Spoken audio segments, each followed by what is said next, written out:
Se viene una semana clave en la carrera electoral, y lo que está pasando no es menor. Mientras el gobierno intensifica su discurso sobre posibles riesgos en el proceso electoral, la oposición denuncia uso indebido del poder y campaña desde la Casa de Nariño. Al mismo tiempo, el caso Kevin sigue generando ruido político y podría impactar el voto del centro, ese que termina definiendo elecciones. Roy Barreras mueve fichas con apoyos estratégicos que reconfiguran la izquierda, mientras Iván Cepeda intenta ampliar su discurso hacia sectores moderados sin perder su base. Y en la otra orilla, el debate sobre seguridad y amenazas vuelve a poner sobre la mesa el riesgo real de hacer política en Colombia. ¿Quién está creciendo realmente? ¿Quién solo hace ruido? Esta semana no se trata solo de encuestas, se trata de narrativa, estrategia y control del tablero electoral. Lo que viene podría marcar un punto de quiebre en la campaña. ¿Qué es lo que más destacan esta semana en términos electorales, de la carrera electoral? ¿Qué es lo que más podemos destacar esta semana de quién se movió, quién no se movió, quién recibió buenos respaldos, quién no? ¿Quién quiere empezar? Bueno, yo si quiere, Luis Carlos, A ver. pues creo que fue importante, aunque ya lo sabíamos y no es una novedad, que Iván Cepeda tiene un jefe de campaña muy activo, tiene un jefe de debate, pues lo que pasa es que ese jefe de debate es el hombre más poderoso del país, controla enormes recursos, tiene canal de televisión propio, tiene influencers contratados, en fin, es Gustavo Petro, pues quitándose un poco la máscara. Ahora que hablábamos de Terian, se quitó la máscara y ya está haciendo campaña pues de manera abierta, a favor de las listas, por supuesto, pero también a favor de su candidato. Eso creo que es revelador. Utilizó, para enlazarlo con otro tema importante de la semana, utilizó la plataforma del salario mínimo, aunque prácticamente todos los poderes del país se pusieron de acuerdo en una medida estúpida, digamos, una medida tonta desde el punto de vista económico, independientemente de que les haya tocado ponerse de acuerdo, sigue siendo una medida tonta desde el punto de vista económico. Pero a pesar de eso, el presidente utilizó ese papayazo y salió a hacer campaña a favor de Iván Cepeda por todos los medios posibles. Creo que esa irrupción cada vez más abierta, cada vez menos disimulada, pues es un hecho político importante y que va a jugar, por supuesto, en el resultado electoral. Don Diego Santos. No, coincido con Julio. Le agregaría a eso el apoyo del abuso a Roy Barreras, que me parece que es un apoyo tremendo, importante. tremendo. Creo además que el 8 de marzo se va a ver el verdadero poder que tiene un Roy Barreras y si es capaz de darle una patada al tablero. Por otra parte, también quisiera destacar la demanda que le puso Daniel Quintero al alcalde de Medellín también por participación en política. Creo que la participación en política no es solamente del presidente Petro. Hay alcaldes que lo hacen Sí. de manera más directa que otros, y eso tampoco lo podemos dejar por fuera. Y también quisiera, por última parte, como decir, he visto, por ejemplo, a la gran consulta muy callada esta semana. No sé si no han aparecido poco en medios, Sí. pero me parece que esta semana han estado como diluidos y a falta de 3 semanas, pues eso me parece preocupante para los miembros de esa coalición. José. De acuerdo, sí. Poniendo algo más sobre la mesa de lo que dicen Diego y Julio, no solo el abuso, sino también la CUT, si no estoy mal, también adhirió a la campaña de Roy Barreras. Eso está dejando muy claro que la división allá en ese lado de la izquierda es total. Cepeda se cierra y se centra mucho más en su base más recalcitrante de extrema izquierda, y eso creo que en las votaciones del 8 de marzo se ha de ver. Yo también destacaría el caso del niño Kevin Acosta. Siempre hemos, durante 3 años, visto al gobierno del presidente Petro, digamos que con mucha destreza, sacarle la curva y desvirtuar los ataques. Era muy virtuoso el gobierno, no les llegaba, como que tenían un teflón que ningún tema los afectaba. Yo creo que el tema del caso de Kevin sí los afectó fuertemente. Ve uno al presidente Gustavo Petro con mucho interés y vehemencia y vigorosidad tratando de desmarcarse, desvirtuar, contraatacar con mucha, insisto, vehemencia sus bodegas, los medios públicos, como dice también Julio, todos muy enfilados a bajarle lo máximo posible a ese escándalo. Básicamente, creo yo, entre otras cosas, porque pues la cabeza de lista de ese movimiento es Carolina Corcho. Y Carolina Corcho fue ministra de Salud, y a Carolina Corcho le puede estar afectando muy fuertemente ese caso del niño Kevin Acosta, del chu famoso de las EPS que termina con muertes. Carlos. Sí, claro, dime. No, yo quisiera agregar, pues que aunque esto es una tragedia, digamos, humana y familiar, etcétera, sí se convirtió en un hecho político, como dice José Carlos, pero además resaltar que fue un hecho político, un autogol del gobierno, ¿no? El presidente lo convirtió en un hecho político porque si él hubiera salido a decir, vamos a buscar los responsables, vamos a investigar lo que pasó, y pues que las autoridades tomen decisiones. No, él lo que hizo fue intentar aplastar a la madre del niño. Y creo que ese fue el punto clave, cómo tratar de mover la narrativa hacia, o los focos hacia la mamá para responsabilizarla. Creo que eso fue lo que generó esa ola de indignación. Esto hubiera sido un caso muy grave, sin duda, pero que el presidente con esa, digamos, con esa desidia y con esa falta de empatía, pues hubiera salido a atacar a una madre que estaba en un duelo gigantesco, pues eso hizo crecer esa bola de nieve en la opinión pública, y coincido con José Carlos. Sí. Perdón, ahí meto la cucharada. Yo creo que este gobierno es tan desvergonzado y tan carente de principios de ética y moral y sus seguidores pues tan enfermos que esto ni siquiera los afecta lamentablemente. Entonces yo ahí yo no concuerdo tanto con José Carlos que esto lo haya afectado. No hemos hablado de esta semana de los hechos que han pasado en los dos contendores grandes, Iván Cepeda y el Tigre, Abelardo de la Espriella. El Tigre le ha tocado salir a hacer discurso político encapsulado, ¿no? Ese no es un tema menor. En un país como Colombia le toca encapsulado porque salieron amenazas del ELN que lo convierten en objetivo militar, ¿no? Y de eso no hemos hablado. Y no hemos hablado de Iván Cepeda también, llenando plazas. Y por fin el viernes dio su primera entrevista en escenario controlado en Caracol Noticias. ¿Cómo han visto a los dos líderes de las encuestas en estos últimos días, Diego? Pues a mí lo de Abelardo se me hace un poquito exagerado, forma parte de ese personaje que todo lo magnifica.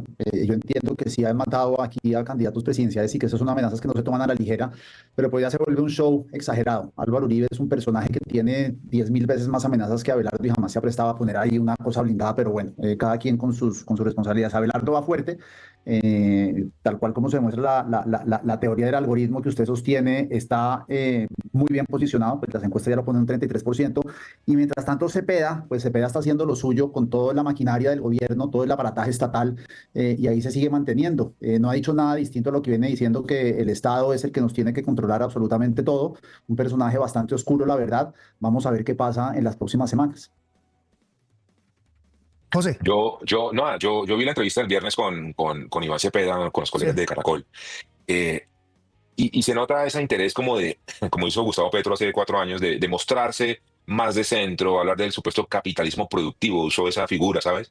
De decir que él no va a cambiar el modelo económico, que lo que va a hacer es no afectar lo menos posible el ejercicio empresarial en Colombia. Es decir, empieza ya a tratar de hablarle a una cosa distinta de su base recalcitrante de izquierda. También habló de fracking, evidentemente ahí sí fue muy directo y certero, dijo: no voy a permitir las extracciones alternativas de hidrocarburos en Colombia, pero insisto, intentó como matizarse un poco más, como buscar empezar ya un discurso que lo veremos, y eso será parte de la consecuencia de lo que se acerca ya a las elecciones, verlo tratar de empezar a hablarle un poco más al centro, a bajarle el miedo a muchas personas, pero pues bueno, ya tenemos un ejemplo, ya tenemos una historia, ya tenemos un spoiler, así que ya dependerá de los electorados de centro si creen o no de que un candidato de ese estilo, estalinista, leninista, formado en Europa Oriental con las ideas del socialismo más duro, más monumental, pueda tener genuinamente un interés de hacer un capitalismo productivo como lo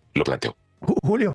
Bueno, un poco en línea con lo que planteaban Diego y José Carlos, pues creo que Iván Cepeda se quiere mantener en el terreno de la estética y evitar lo máximo posible el terreno programático. Digo, el terreno de la estética es en las formas. Él sabe que ahí encuentra fortaleza y conexión con un votante de centro, digamos, que tiende un poco a la frivolidad, en el sentido de, es muy importante para el votante de centro las maneras, ¿no? El modo de hablar, la manera, las palabras que se utilizan. Y es menos importante cuáles son los efectos o los resultados o las políticas de fondo. Entonces él entiende eso, se va a mantener, creo yo, en ese terreno de la estética, de demostrar que es un hombre conciliador, o de buscar demostrar eso, de que habla pausado, que hace, digamos, un contraste importante con respecto a Abelardo de la Espriella. De hecho, una de las imágenes virales de la semana en redes sociales fue Iván Cepeda de espaldas contra una biblioteca pues llena de libros, y lo contrastaban con Abelardo de la Espriella. No sé si la foto era real o con inteligencia artificial, pero Abelardo de la Espriella detrás una vitrina que tenía como una escopeta. Entonces ese tipo, digamos, de performance estéticos va a ser el terreno, y es el terreno donde Iván Cepeda se siente tranquilo y donde se va a hacer fuerte, porque al pasar a lo programático también intenta quedarse en generalidades. Capitalismo productivo, ¿eso qué significa? ¿Cómo se concreta en políticas públicas exactas? ¿Significa que va a continuar la reforma a la salud de Petro que está conduciendo a la muerte de pacientes? ¿Significa que va a seguir con las APAs, afectando la propiedad privada en el campo? Pues a ese nivel de detalle él no quiere llegar. Entonces es un poco la apuesta de ellos, mantenerse en la frivolidad, en las formas, para no tener que plantear que en los grandes temas del país, como seguridad, como salud, como economía, donde vamos muy mal, Sí. pues no hay sino una fórmula de continuidad, y eso es lo que él no quiere mostrar, evidentemente. Y aquí es donde la conversación se pone realmente interesante. Porque más allá de quién sube o baja en encuestas, lo que estamos viendo es una reconfiguración completa del tablero político. El gobierno ya no está jugando a la neutralidad, está tomando posición. Y cuando un presidente entra de lleno en la narrativa electoral, el mensaje es claro. Esta elección es decisiva para su legado.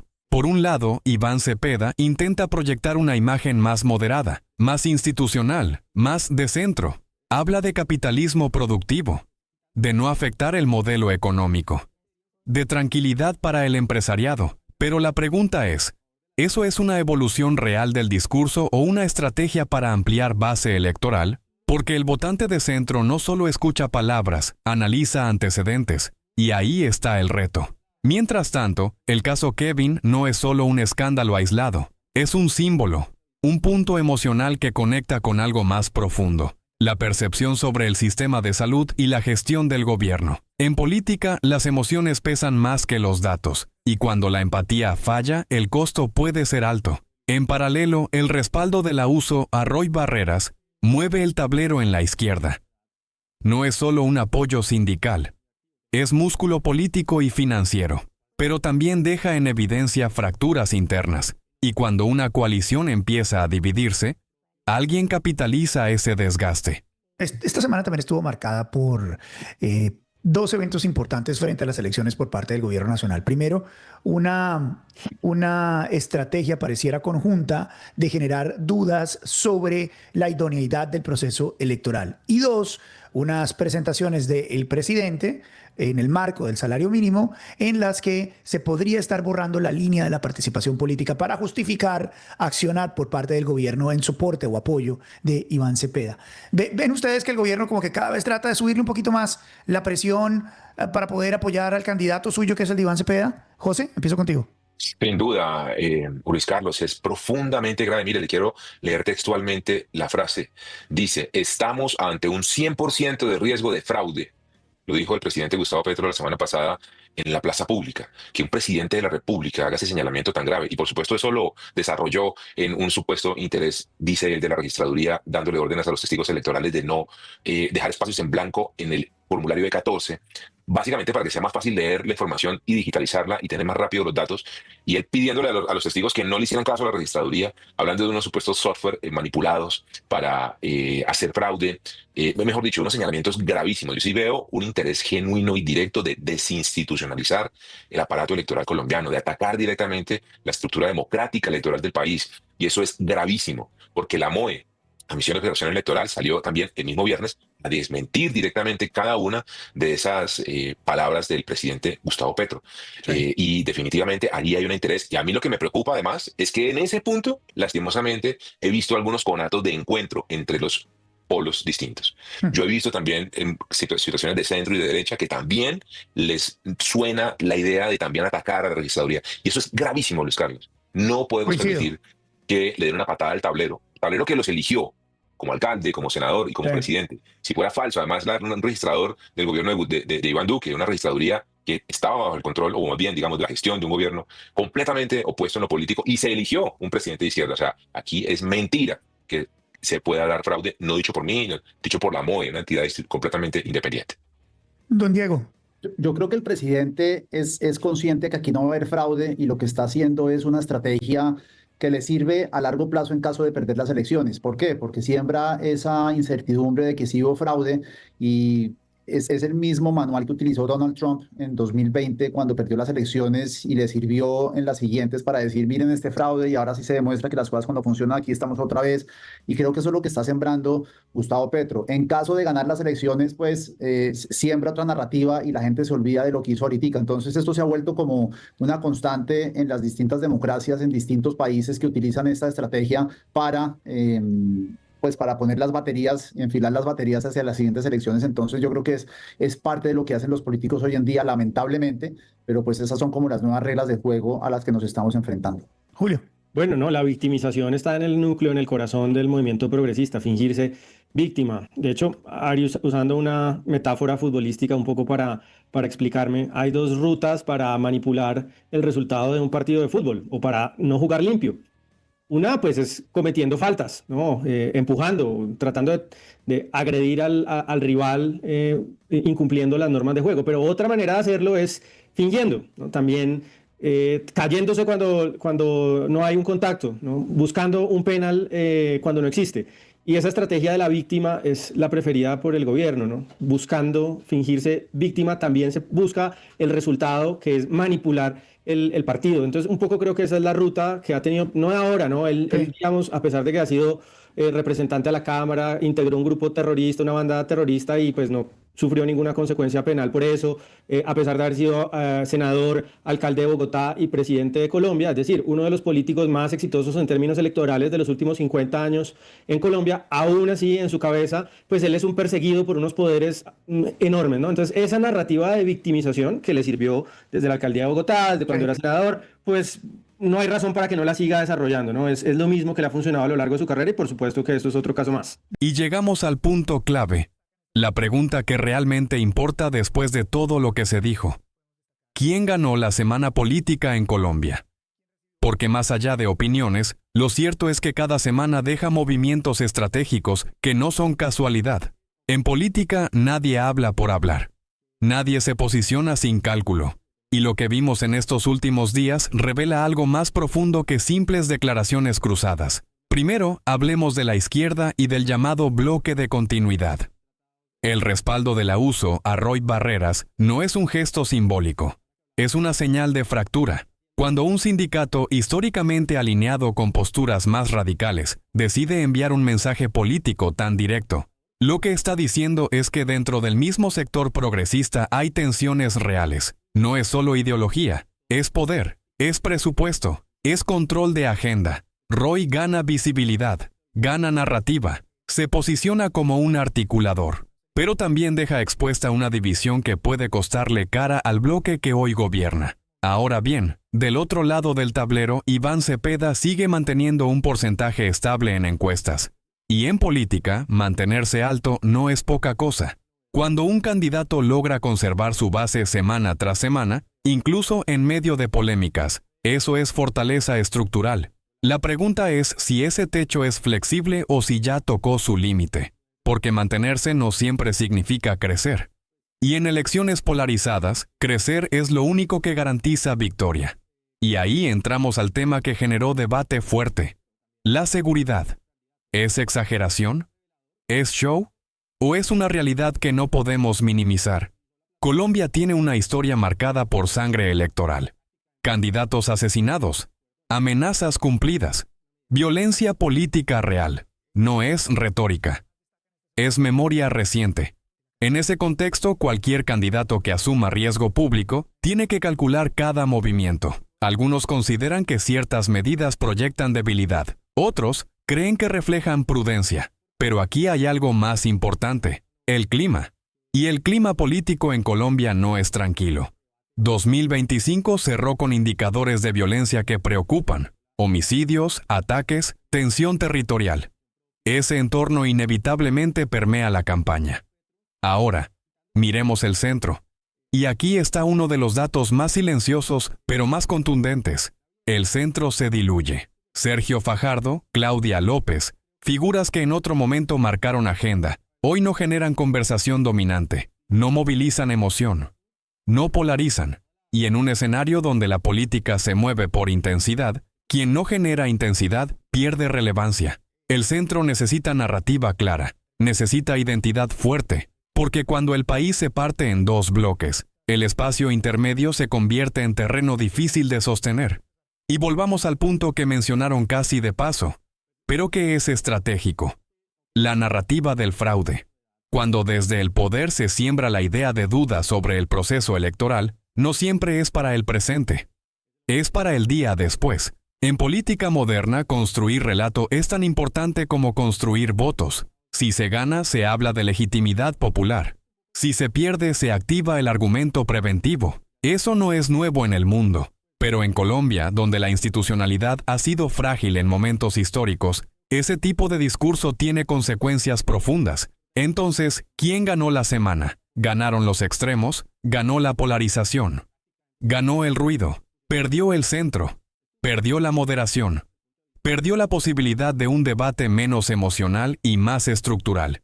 Pero esto no está definido. Estamos viendo apenas el calentamiento. Faltan consultas, alianzas, rupturas inesperadas, errores no forzados y movimientos que pueden cambiar la narrativa en cuestión de días. Lo que sí es evidente es que la campaña ya entró en fase de tensión real. Ya no es posicionamiento suave, ya no es tanteo, es disputa abierta por control político, por relato histórico y por futuro institucional. Y en medio de todo esto, el ciudadano queda con una responsabilidad enorme. No dejarse llevar solo por la emoción del momento, sino analizar quién realmente tiene estructura, quién tiene coherencia y quién simplemente está sobreviviendo mediáticamente. Porque el 2026 no será una elección normal, será una elección que definirá rumbo económico, modelo institucional y clima democrático para la próxima década. Y lo que está pasando hoy es apenas el preludio.